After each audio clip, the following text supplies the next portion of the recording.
Bypass surgery అంటేనే జనాలకి ఒక రకమైన అనుమానం వస్తుంది. గుండె ఆపరేషన్ అంటేనే గుండె జారిపోతుంది మనిషికి. బైపాస్ సర్జరీ అంటే కూడా ఒక మిస్నోమర్ యాక్చువల్గా. గుండె ఊపిరితిత్తులు పనిచేసేటువంటి పనిని హార్ట్ లంగ్ మిషన్ ద్వారా, కార్డియోపల్మనరీ బైపాస్ అనే ప్రక్రియ ద్వారా లోపల బాడీలో ఉన్నటువంటి రక్తాన్నంతా డైవర్ట్ చేసేసి మనము గుండెని ఆపేసేసేసి అప్పుడు ఆపరేషన్ చేయడాన్ని బైపాస్ ఆపరేషన్ అంటారు.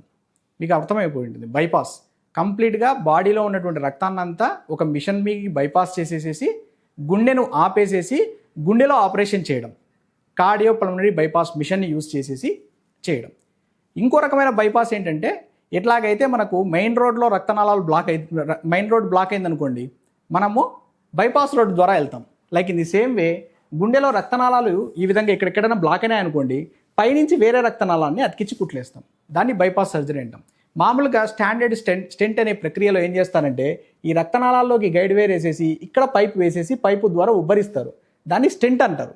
మనం బైపాస్ సర్జరీలో ఏం చేస్తామంటే, కొత్త రక్తనాళాన్ని తీసుకొచ్చేసేసి బ్లాక్ అయిన దానికన్నా బియాండ్ ఆ రక్తనాళాన్ని అతికించడం వలన రక్తం ఇక్కడ ఫ్రీగా పోతుంది. దీన్ని బైపాస్ సర్జరీ అంటారు.